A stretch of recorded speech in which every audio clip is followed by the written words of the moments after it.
Alright. Is everything working? Everything seems to be working.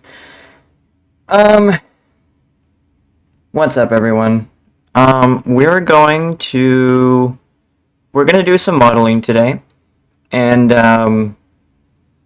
I, I've already done this several times. I have a lot of, I guess, versions of this, but I'm going to get, like, a final, like, set in stone sort of, model, I guess. And yeah, so for those watching, I guess the VOD later, this will probably be really sped up. But if anything important happens, I'll go ahead and unspeed it up or whatever. So let's get into it.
Okay, so this is a male ribcage, so it's going to be a little bit different, but the concepts are the same. So you see how it, like, the ribcage actually follows the abs.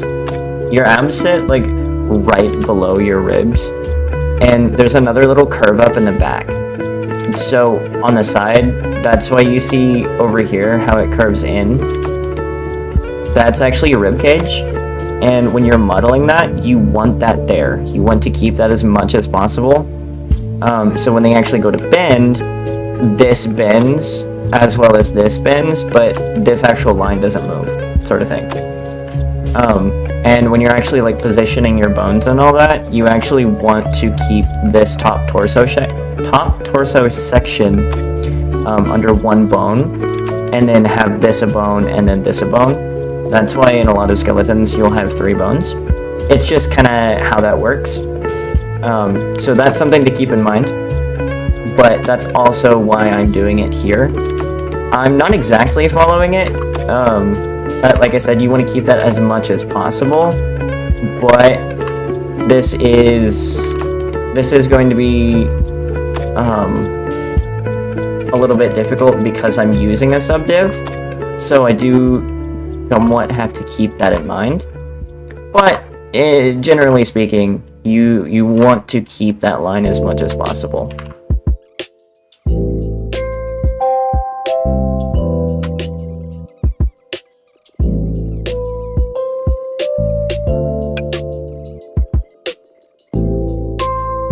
One thing I'd recommend too is keeping an extra loop in between the chest and everything else. From the front, that's a little bit hard to see, but that's kind of the point. Because you're gonna want to sort of curve these over this line here, and you know, can't exactly do that if there's no line there.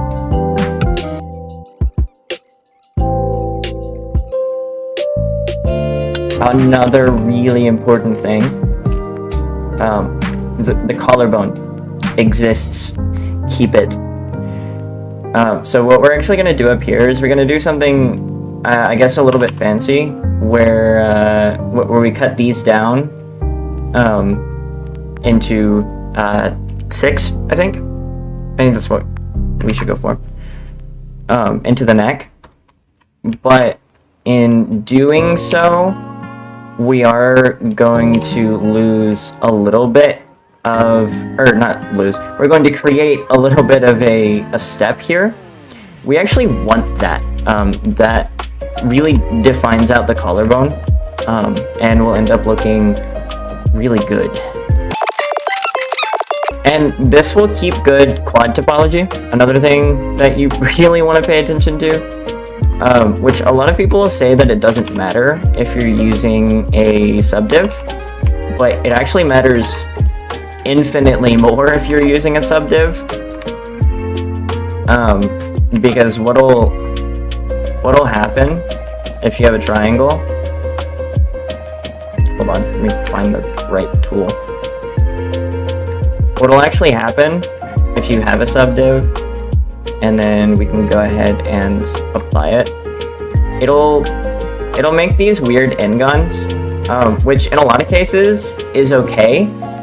Especially if you have like a really high poly model, but most of the time you would like to avoid this, except for places where you would actually want it. But those are pretty few and far between, so just keep that in mind.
Okay, cool. I think I'm gonna call it probably there. Wow, it's been 3.5 hours.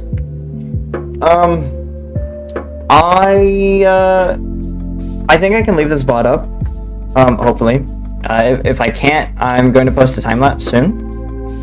And if y'all actually want this model, it will be on my Patreon because I need to post stuff on there. And then I'm gonna come back to YouTube. Don't worry. But if you want to watch me live, you can catch me live on here or on Twitch. All links will be in the description. And well, I will see y'all next time.